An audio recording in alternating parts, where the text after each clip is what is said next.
Hello ma'am. Hi. எப்படி இருக்கீங்க? நல்லா இருக்கேன். நீங்கள் எப்படி இருக்கீங்க? சூப்பராக இருக்கேன் மேம். ஸோ வந்து உள்ள எல்லாருமே மூவிலாம் பார்த்துட்டு வந்துட்டாங்க. ஸோ அவங்களோட ரியாக்ஷன்ஸ் எல்லாமே வந்து அதான் மூவி நேம் மாதிரி தான் இருக்குது, ஃபயராக இருக்குது. ஸோ எப்படி நீங்கள் ஃபீல் பண்ணுறீங்க? So how to you feel? இவ்வளோ பேர் உங்களோட ரெஸ்பான்ஸ் வந்து படம் சூப்பராக இருக்குன்னு சொல்லி நிறைய விஷயங்கள் ஷேர் பண்ணுறாங்க. ஆக்சுவலி இது என்னோட மிக பெரிய புது அனுபவம். ஓகே. ஸோ நான் 6 படம் முடிச்சிருக்கேன். ஸோ இதுதான் என்னோட ஃபஸ்ட்டு படமாக ரிலீஸ் ஆகுது. ஸோ இந்த ஃபஸ்ட் படங்கிறது நம்மளுக்கு எப்பயுமே ரொம்ப ஸ்பெஷலான ஒரு மூமெண்ட்டாக இருக்கும். நிறைய விஷயங்கள் நம்ம எக்ஸைட்மெண்ட்டோடு வருவோம். இங்கே வந்தோன்னே இங்கே உள்ள சத்தம், இந்த கூச்சல், இவங்க படம் நல்லா இருக்குன்னு சொன்ன இந்த கமெண்ட்ஸ் எல்லாமே எனக்கு ரொம்ப சந்தோஷமாக இருந்துச்சு. ஆமாம், அப்படி பட்டர்ஃப்ளைலாம் நிறைய மறந்துச்சு. ஆனால் கொஞ்சம் அமைதியாக இருக்கணும்னு பேசாமல் இருந்தேன். ஸோ கண்டிப்பாக ஸோ நம்ம ஒர்க்குக்கு ஏற்ற மாதிரி தான் ரெஸ்பான்ஸ் இருக்கும். ஸோ ரொம்பவே சூப்பராக அவங்களோட ரெஸ்பான்ஸ் எல்லாமே இருந்துச்சு. ஸோ உங்கள்கிட்ட நானும் இன்னும் மூவி பார்க்கல, அவங்களோட ரியாக்ஷன்ஸ் எல்லாம் கேட்டேன். நானுமே இன்னும் பார்க்கல. கண்டிப்பாக பார்த்துடலாம் மேம், எல்லாருமே உட்காந்து டீமாக.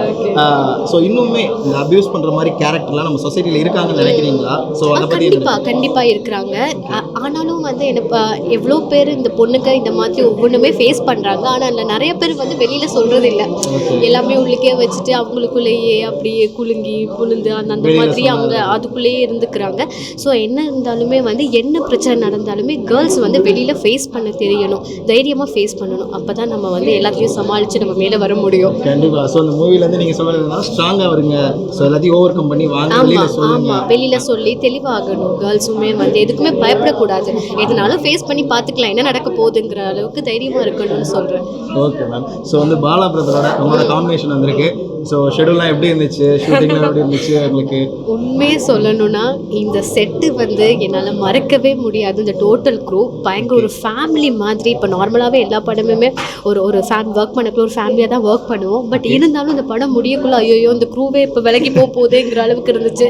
பயங்கர கம்ஃபர்ட்டாக இருந்துச்சு. ரொம்ப ஃப்ரெண்ட்லி, என்ன சொல்கிறது, ரொம்ப அழகாக ட்ரீட் பண்ணாங்க. என்னால் மறக்கவே முடியாது. டோட்டல் க்ரூ, ஏடிஸாக இருக்கலாம், அந்த கேமராமேனாக இருக்கலாம், சார் ஜேஎஸ்கே சாராக இருக்கலாம், கூட நடித்த பாலாவாக இருக்கலாம். இப்போ நீங்களே பார்த்துருப்பீங்க, இதில் சீன்ஸ் எல்லாமே இருந்துச்சு. ஃபஸ்ட்டு எனக்கு இந்த கதை சொல்லக்குள்ளே நான் கொஞ்சம் உண்மையாகவே பயந்தேன். ஏன்னா நம்ம இந்த மாதிரி சீன்லாம் நம்ம பண்ணதில்லை, இந்த மாதிரி இன்டிமேட் அப்படி இப்படிங்கிறாங்களே, கொஞ்சம் ஏதாவது கண்டென்ட்டுங்கிறாங்க. ஃபஸ்ட்டு எந்த படம் நம்மளுக்கு ரிலீஸ் ஆக போது நம்மளுக்கு சொல்லவே முடியாது. ஒருவேளை இது ரிலீஸ் ஆச்சுன்னா ஆடியன்ஸோட அவங்களோட புரிதல் எப்படி இருக்கும் அப்படிங்கிறது எல்லாமே எனக்கு ஒரு குழப்பம் இருந்துச்சு. ஆனால் சொல்லப்போனால் நல்ல ஒரு ரெஸ்பான்ஸ் இருக்குது. ஸோ அதே டைமில் கூட நடித்த பாலாவுமே சரி, ரொம்ப கம்ஃபர்ட் ஜோனில் தான் நாங்கள் படமும் நடித்து முடித்தோம். ஸோ ரொம்ப சந்தோஷம். இந்த டீம் என்னால் லைஃப்பில் மறக்கவே முடியாது. ரொம்ப happy. Thank you so much ma'am. So எல்லாமே ஜூன்னு போட்டாங்க, தேட்டர்ஸ் எப்படி வரப்போன்னு பார்க்க போகிறோம். என்னோட சார்பில் படம் மிகப்பெரிய வெற்றி, என்னுடைய வாழ்த்துக்கள் தான். Thank you so much ma'am. Thank you.